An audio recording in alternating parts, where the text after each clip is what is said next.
باب توبہ سے حضرت آدم علیہ السلام زمین پر تشریف لائے اور حضرت حوا باب رحمہ سے تشریف لائیں۔ ان کے ساتھ مور اور سام کو بھی بھیجا اور ان کو باب الغضب سے دنیا میں روانہ کیا، اور شیطان کو باب اللعنت سے دنیا میں بھیجا گیا۔ حضرت آدم علیہ السلام زمین پر آنے کے بعد 300 سال تک روتے رہے اور اللہ تعالیٰ کی معرفت کو خوب تلاش کیا۔ مفسرین نے لکھا ہے کہ 5 چیزوں نے حضرت آدم علیہ السلام کو اپنے مقصد میں کامیاب کر دیا۔ پہلی چیز کہ حضرت آدم علیہ السلام وہ جو گندم کا دانہ استعمال کیا تھا اس پہ شرمندہ ہوئے، ندامت اور شرمندگی، اور پھر اپنے آپ کو کوستے رہے اور استغفار کرتے رہے، اور اتنا عرصہ گزر جانے کے باوجود 5ویں چیز کہ آدم علیہ السلام ایک لمحہ کے لیے بھی مایوس نہیں ہوئے۔ قیامت تک کے لیے اولاد آدم کو یہ اصول دے دیا کہ اگر تم بھی چاہتے ہو کہ رب کی رحمتوں کے حقدار بن جاؤ تو گناہ کے بعد ندامت ہونی چاہیے، شرمندگی ہونی چاہیے، اور اپنے اس گناہ کے وجہ سے اپنے آپ کو کوسنا چاہیے، اور پھر مایوسی کبھی بھی نہیں ہونی چاہیے کہ اللہ تعالیٰ بڑا کریم ہے، وہ غفور الرحیم، ضرور کرم فرما دے گا۔ 5 چیزوں نے شیطان کو تباہ کیا، توبہ نہ کرنے کی وجہ سے، غرور کرنے کی وجہ سے، اور اپنے گناہ کو اللہ کی طرف نسبت کرنے کی وجہ سے، اور اپنے گناہ پر دلیر ہونے کی وجہ سے، اور 5ویں چیز کہ توبہ سے اللہ تعالیٰ سے وہ بالکل مایوس ہو گیا تھا کہ اب میری توبہ کوئی نہیں۔ جو مایوس ہو جائے وہ شیطان کا ساتھی بن جاتا ہے، اور جو امید رکھنے والا ہو وہ آدم علیہ السلام کی سنت کا پیروکار بن جاتا ہے۔ اللہ کریم نے حضرت آدم علیہ السلام کو جب زمین پر بھیجنا چاہا تو حکم فرمایا کہ یہ چند چیزیں لے جاؤ، سامان آلات لے کے جاؤ جس سے زمین کو چیرا جائے، لوہے کے سامان، کاشتکاری کے سامان، اور چند قسم کے پھل اور دانے آدم علیہ السلام کو دے کر دنیا میں بھیجا۔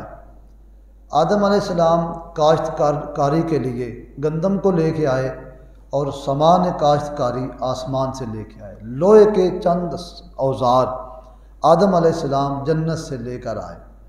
آپ کے لیے زمین میں کعبہ شریف بھی بنا دیا گیا، اور یاد رکھنا کعبہ شریف کی جو پہلی عمارت ہے وہ فرشتوں نے کوئی 1.25 ہاتھ کے لگ بھگ پتھروں سے قائم کی، پھر آسمان سے اللہ کریم نے یاقوت نما پتھر کا خول بنا کے گنبد نما کعبۃ اللہ کا چھت بنا دیا، اور آدم علیہ السلام اس کعبے کا طواف کرتے رہے۔ وہ کعبہ جو فرشتوں نے جس کی بنیادیں رکھی اور اس پر چھت جنت سے یاقوت نما خول کا رکھ دیا گیا، طوفان نوح تک وہ زمین پر رہا، اور جب نوح علیہ السلام کا طوفان آیا اس زمانے میں تو وہ کعبہ جنت میں اٹھا لیا گیا۔ پھر اس کے بعد طوفان نوح کے بعد پھر سلسلہ کعبے کی تعمیر کا دوبارہ آغاز ہو گیا۔ حضرت آدم علیہ السلام اتنے عرصے میں ہمیشہ ہر وقت اللہ کی رحمت سے مایوس نہ ہونے کے باوجود اس کے دروازے پہ دستک دیتے رہے کہ کبھی تو مالک دروازہ کھولے گا ہی نہ۔ تو پھر حضرت آدم علیہ السلام کی وہ دستک دینا رب کو اتنا پسند آیا کہ حضرت عمر بن خطاب نے کہا کہ وہ دستک جو حضرت آدم علیہ السلام نے باری تعالیٰ کے دروازے پہ، وہ باب التوبہ کے دروازے پہ دی، وہ تیرے اور میرے پیارے آقا کا نام تھا۔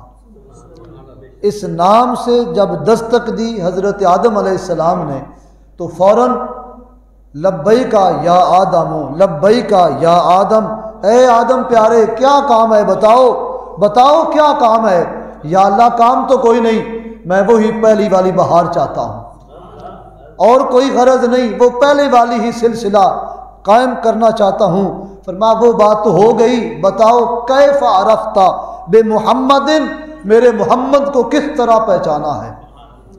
عرض کیا مولا جب میرے اندر روح آئی تو میں نے العرش کے کنگروں پہ، جنت کے پتوں پہ، درختوں کے پتوں پہ دیکھا لا الہ الا اللہ محمد الرسول اللہ، تیرے نام کے ساتھ یہ اس پیارے نام کو پڑھا، اور میں نے سوچ لیا کہ یہ نام اللہ کو بڑا ہی پیارا ہے۔